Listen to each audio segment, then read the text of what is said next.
Welcome back to What Your Dad Should Have Told You About Life, Love, and Politics.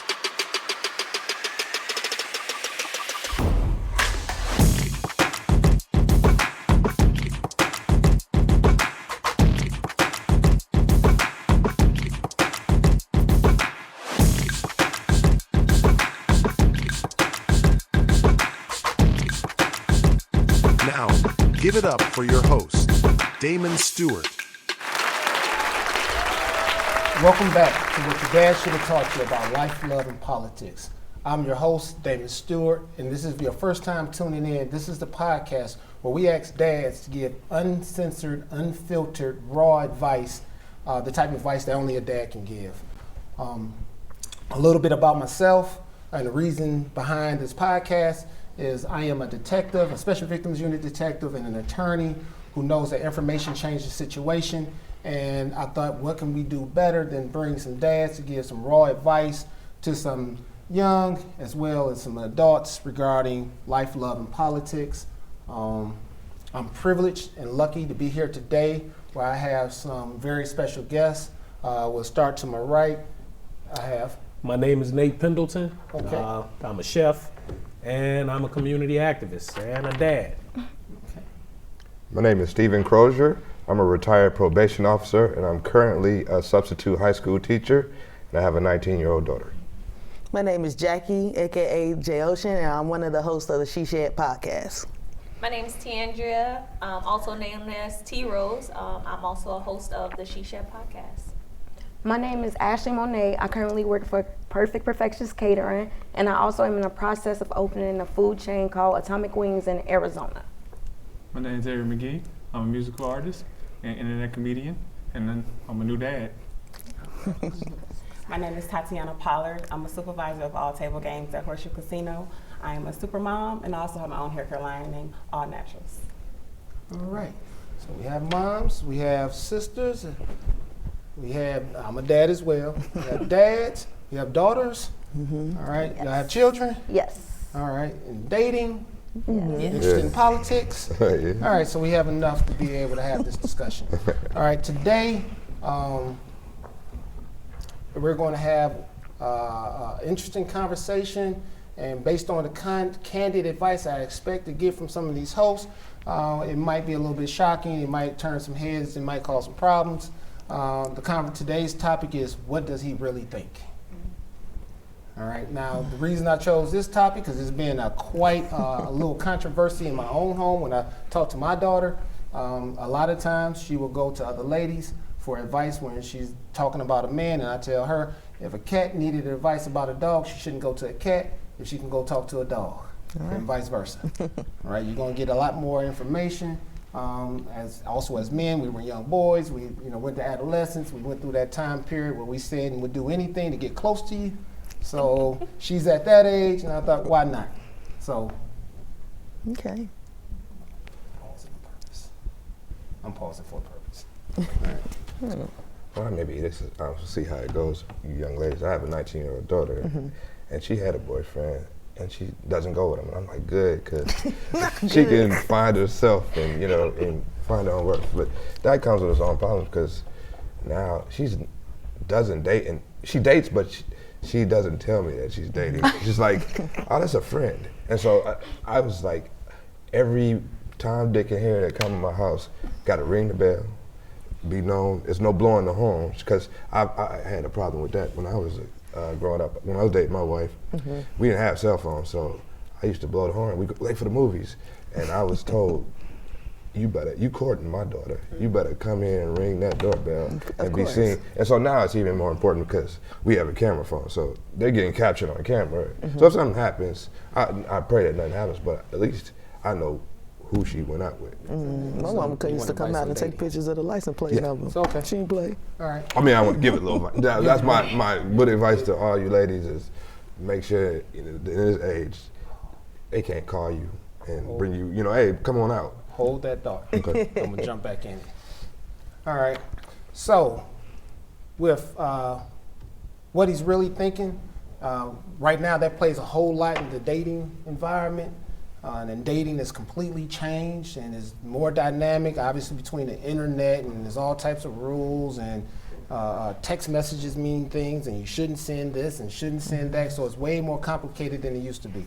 So what we're going to talk about first, and what he really thinks, is conversations and questions regarding dating.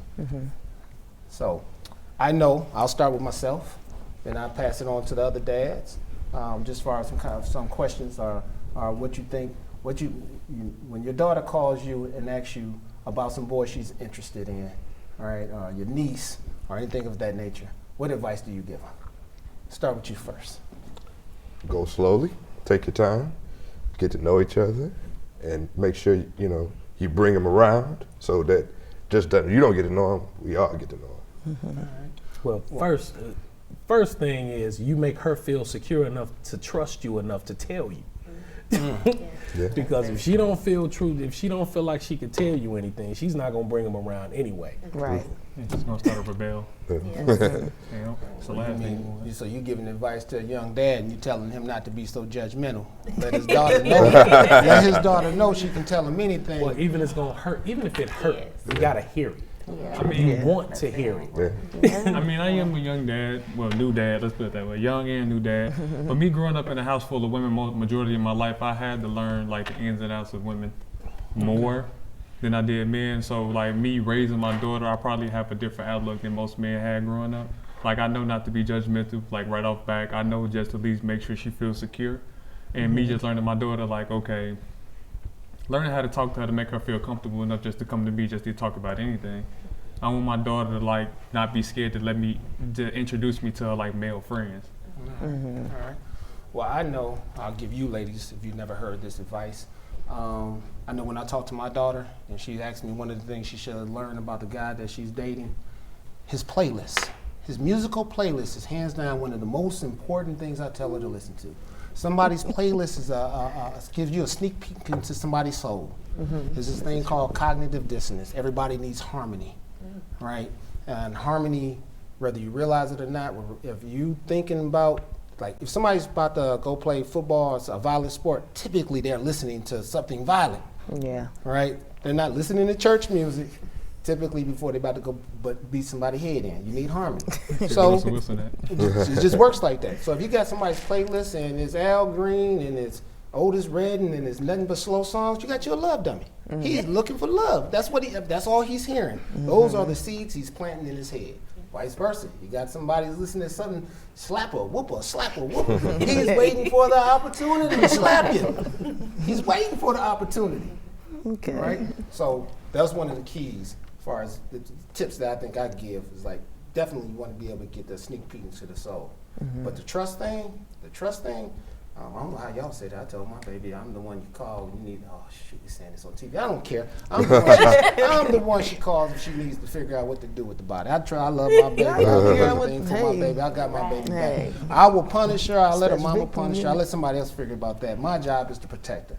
And I tell her I will ridicule her later. First thing first, let me solve the problem. Agreed. Right? So to me, that's important. So in the dating world, you said y'all dating. Come on, ask me some questions. You got some guys who gonna tell you the I truth. just have a statement. I know when it comes to dating, you should get to know the person's family, their background, and their upbringing because a lot of that matters in your relationship. It does. So you can date a person who didn't come from let's just say a loving home. Yep. They're going to show that he's not going to be vulnerable with you because he's not used to it. And so I think where a person comes from is so important and it's often overlooked in the dating world today. Yeah. So it's funny in the business world. So in the practice in the business world, one of the most important questions we ask when we're trying to figure out who to do business with is their family, right? That's your first team, right? That's the first team you ever work on, and you're trying to figure out can somebody work in a team environment. That family structure matters. So I agree with you wholeheartedly. It do, but hey, in a lot of families, man, your family backstab you faster than anybody else. For sure. So, For sure. They're more comfortable enough doing it. I mean, I feel like when it comes to your statement that you made, it just really depends on the person, because if you grew up in a negative environment, but you also notice that that's negative and that's not the lifestyle that you want to have growing up, sometimes you make those changes, you know. You don't become the product of your environment. You usually go a different route. But I do agree that sometimes it may be hard for a male or whoever, a female, whoever you're dating, to be vulnerable due to their circumstances, but I feel like it's a learned practice that they accumulate over time, you know, because I've dated people who didn't grow up in a good neighborhood or grow up in a good family, but they're good people and they went in a different route than their family did. So it just really all depends on the knowledge that you gain over time and if they're willing to make those changes. So Now, I got one that you got to add to it. Yeah. This is ironic. I have one of my friends who's I would say a biblical scholar, and he was telling me how. Now I don't know if this is true, so I'm not no holy roller. I won't say I know it's true, but he said somewhere in the Bible it says about your friends being more important than family. And he said because your friends are the one you choose. They have to prove themselves. Your family, you got them naturally. Right. It's not even an option. Most people, whatever family you got, you're gonna roll with. Right. But your friends, right, you choose and you pick them for a reason. Now I say this, same thing when I talk about that harmony. Sometimes I would advise, like, what is his friends doing? Correct. Right now, if Right. he's in the chess club, yes. not chess club. Made a big economic association, yes. Right? Like, don't get me wrong, and To me, that kind of sounds like a master criminal. Playing chess. And those are the ones, they say the quiet ones you gotta really watch. It's the quiet ones you gotta I watch. would say It's it would be like the people you hang out with. Like you said, I want to be around your friends. I want to know what y'all kind of talking about, because your friends going to show you who they are, really, especially in the dating world. Being around the friends, you kind of see how they interact, how they move, what they do. So I believe, like, being around their friend group, knowing their friends. Now, how do you gauge that if they don't have friends? Ooh. But wait a minute again. Because there's a lot of males out here who don't have friends. Don't put all those eggs in that basket either. Yes. Because 100%. everybody is not the same. Just because they be around certain people or whatever, sometimes people just like that type of action. My father was that type of person. He loved to be around the action, but he wasn't in it. Right, He for just sure. liked to be around and look at it and watch it and laugh at it. But he was never in it. So, I mean, but my father also was that type of guy that he never brought his friends around his women, so you wasn't going to get that engagement. You wasn't going to get that from him anyway. We had different friends for different circumstances, different situations. So I do have a question for you guys, for the men. Back in the day, how did you guys make friends? Because nowadays, a lot of men find it hard to be vulnerable to meet people and create that community for themselves, unless they grew up with them or they're in some type of sport and been friends with them, or they went to the military and had friends from all over the world. Like, how, because it's easy for women, we can make friends, but for guys that don't have friends or have a hard time, you know, how did you guys do it? Or is it you kept friends from when you were kids and grew up with them? And So when I went to college by myself, right? So nobody I knew, had to start over, had to make friends. And one of the things I realized is the same advice I gave to my daughter. She gonna kill me for giving all this advice. It was, believe it or not, when you going on the yard, just speaking to people. Now this may be different. When I first moved to Chicago from Detroit, I would go into a Harold's, see people. What up though? What up though? And they looking. I remember I had somebody say, "You talking to me?" I was like, "Yeah, I'm talking to you." He's like, "But I don't know you. Why are you talking to me?" Yeah. Sort of threw me off. But when I was on the yard and I was in different places, all I had to do was speak and keep it moving. So it wasn't awkward. It was just, "Hey, what's happening? What's up?" Kept it walking. Next time you see somebody, "Hey, what's happening?" You get some familiarity, right? They notice you, you notice them, and because you kept it moving, it never got to that awkward situation. So now if it came a time I needed something, and I seen somebody I didn't know, I spoke to them before they spoke to me back. I felt more comfortable. Now, what I did with my daughter was, because she really didn't like speaking to people, she had those COVID years and the rest of it. I would say, hey, listen, I'm gonna go with you. We're gonna go out places, and you're gonna speak to strangers with your dad next to you. Guy, girl, don't matter. You're gonna speak to strangers. It's terrifying, but you ain't gotta be scared. Your dad got your back, right? Your dad, he's I'm like, what? Why? But down south is because different. once you, Oh my now God, the yes, ideal that's is my once you favorite. do it enough and are you friendly. do They it are so without fear of being rejection, you're more likely to do it. You feel so much more comfortable. Yeah. Right? I think you can drop me. My brothers. So, oh wow, I'm telling on myself. I am fourth oldest of 11. There's 9 boys, 2 girls. And my mother's the oldest of 13, and I only had 2 female cousins. Everybody else was guys. I came from a very male-dominated family. And when the thing they used to do for us, or make us do, they would make us go to the mall when the mall was a thing. Everybody had to put $5 up, and you had to go talk to as many people as possible. And whoever got the most numbers got the money. Hey. Right? So now you didn't care if you were rejected. The only thing that mattered was you opened your mouth. Correct. But Only were you thing guys mattered. at the mall talking to women, or were you guys trying to meet male friends too? Because No, we the were mall- talking to. You go with you had to have a partner, and you had to go speak to anybody, and you just spoke to them, and you talked. And obviously, we were guys. We were So 13, whatever. We were 13. This is age 13 to roughly 15 or 16. So Right. most of the time, obviously, we talking to girls. Right? That's the point I was trying to get to. Generally, when you're talking about men, we get together. I mean, it's gonna be something that's familiar with each other. If we play basketball, okay, cool. That's a reason for us to talk. Right. If we play whatever sport, that's a reason for us. If we play chess, that's a reason for us to talk. There are some people that come to college and they are like to themselves. They don't. I mean, the thing is, you can't force no one to want to go out and speak to people. Right. If you all of yourself and that's the way you was raised, that's the way you was raised. I'm not gonna bust my tail to go and try to speak and be friends. Please be my friend. I'm not gonna do that. Well, I But mean, if we- what's some advice that you would give somebody? Or like, okay, because again, we're in a more modern day, So, like, what is some advice you would give young males or Open places your that- mouth and speak. The thing is, that's what parents should have taught younger people. That's what we should learn day one. When you walk into a room, you introduce yourself.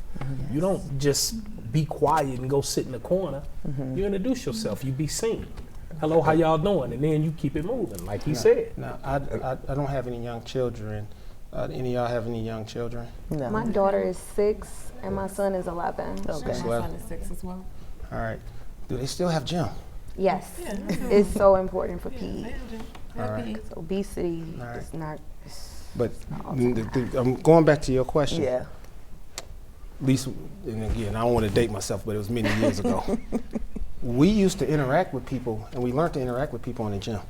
Right, we used to have the playground. We used to play. Like, do they still? Oh, we used to recess. be everybody. Recess.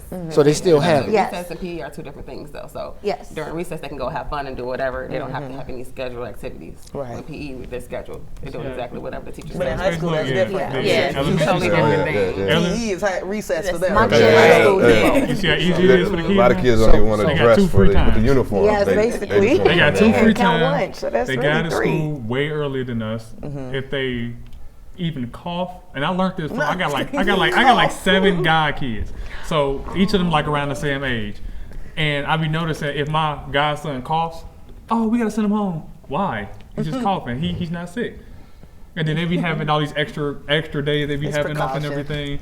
But the way they had to like introduce him to people, they had to put him in sports because he never wanted to talk to nobody. Yeah. But that's the reason I brought that up about the Technology. recess.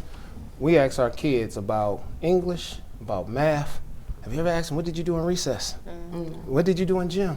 That's true. Who was missing? That's the reason I'm Who do you bringing it sit up. with at Because a lunch? lot of times it's interaction. Like, man, that guy, I would imagine if you had those conversations, it would lead towards how they make friends. Because True. I made a lot of my friends playing pick 'em up, mess 'em up, kickball, dodgeball. Yeah. You know, I Well, found, at a very young age, I put my son out. oh God. Get out.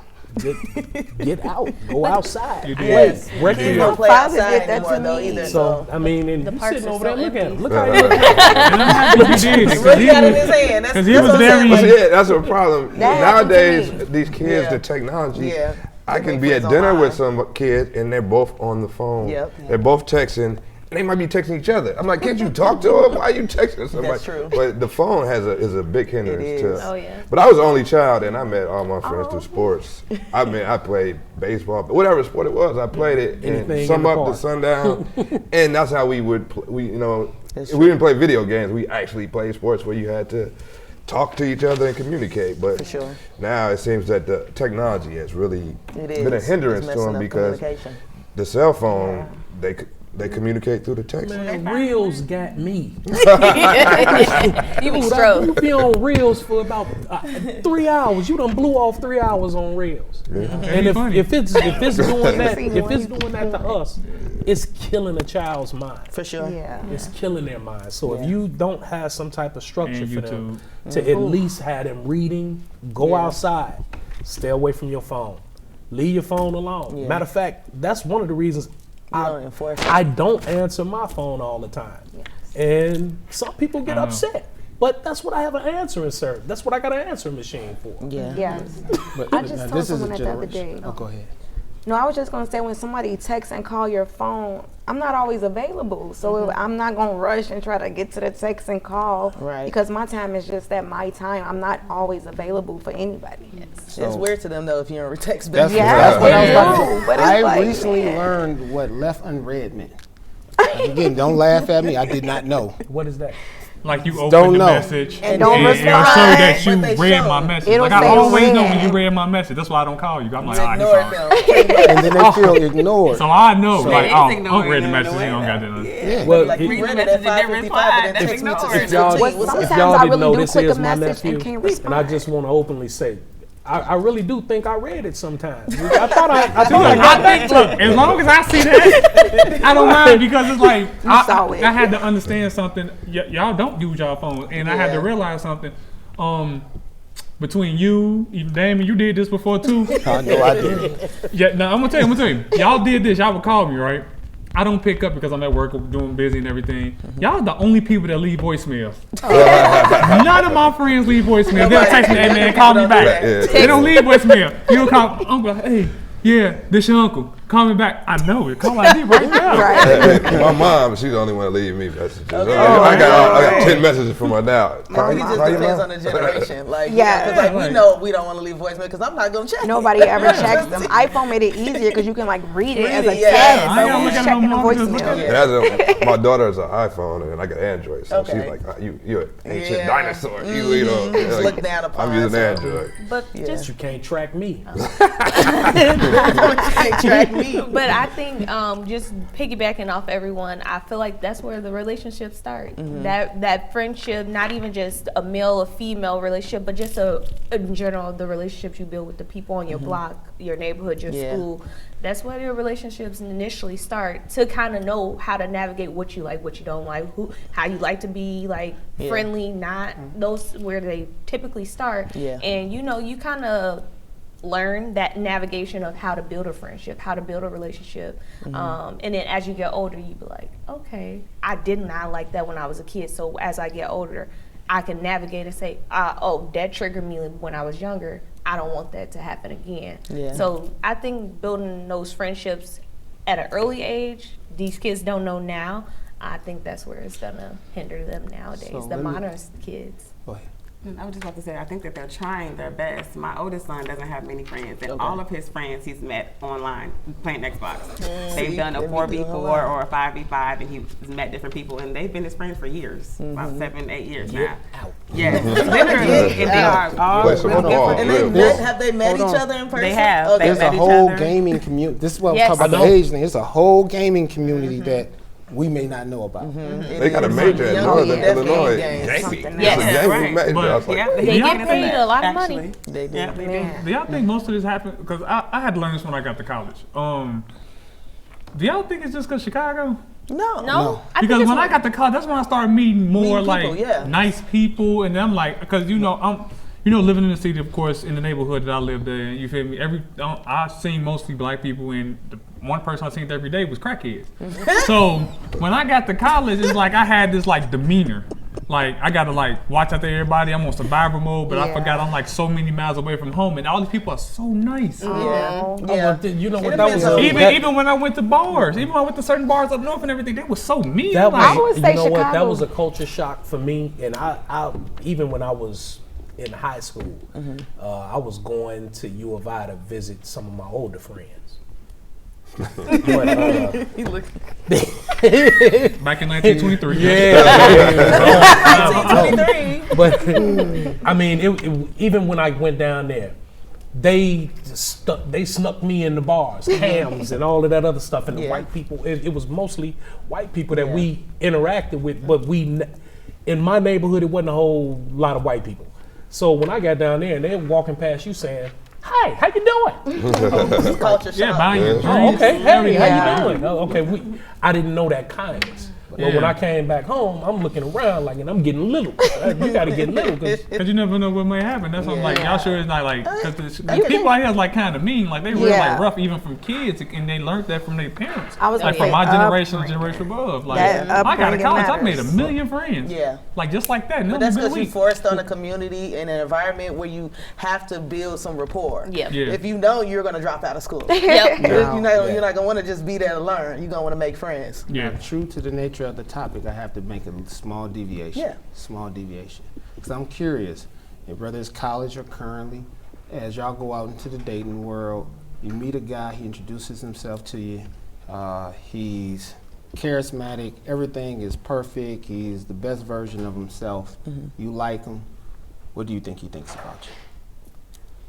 Well, you got to, first of all, you can tell by the way a guy talk to you what his intentions Yes. Yes. You The know, conversation, the if he topic. calling Body you language, sexy all of and that. all this and all that, it's only one thing he wants.